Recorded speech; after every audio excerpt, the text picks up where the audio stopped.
தேர்தல் செயல்முறையை எளிதாக்கவும் நம்பகமானதாக மற்றும் வெளிப்படை தன்மையுடனும் மாற்ற இந்திய தேர்தல் ஆணையம் கடந்த 6 மாதங்களில் 28 புதிய முன்னெடுப்புகளை மேற்கொண்டுள்ளது. இந்த முன்னெடுப்புகளானது 6 பகுதிகளாக பிரிக்கப்பட்டுள்ளது. அரசியல் கட்சிகளுடனான இணைந்த செயல்பாடுகள், தேர்தல் முறைகளை தூய்மைப்படுத்துதல், தொழில்நுட்பத்தின் பயன்பாடு, வாக்காளர் பட்டியலின் துல்லியம், வாக்களிப்பதை எளிதாக்குதல் மற்றும் திறன் மேம்பாடு ஆகியவன ஆகும். இந்த தொடரில் இன்று நாம் தேர்தல் பணியில் ஈடுபட்டுள்ள அலுவலர்களுக்கு வழங்கப்பட உள்ள திருத்தி அமைக்கப்பட்ட ஊதியம் பற்றி பேசப் போகிறோம். இந்திய தேர்தல் ஆணையம் தேர்தல் பணியில் ஈடுபடும் அலுவலர்களுக்கு ஊதியம் மற்றும் கௌரவ ஊதியங்களை திருத்தி அமைத்துள்ளது.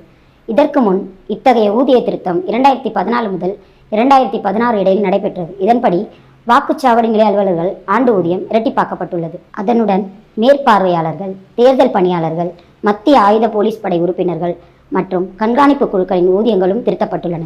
இந்த நடவடிக்கைகள் தேர்தல் அதிகாரிகள் தங்கள் கடமையை திறம்படவும் நேர்மையாகவும் நிறைவேற்றுவதற்கான போதுமான ஊதியம் மற்றும் ஊக்கத்தை வழங்குவதை உறுதி செய்கின்றன. அடுத்த காணொளியில் இந்திய தேர்தல் ஆணையத்தால் மேற்கொள்ளப்பட்டுள்ள பிற முன்னெடுப்புகளை பற்றி காண்போம். இது போன்ற இந்திய தேர்தல் ஆணையம் தொடர்பான மேலும் புதிய தகவல்களுக்கு எங்களது அனைத்து சமூக ஊடக தளங்களை பின்தொடரவும் மற்றும் சப்ஸ்கிரைப் செய்யவும்.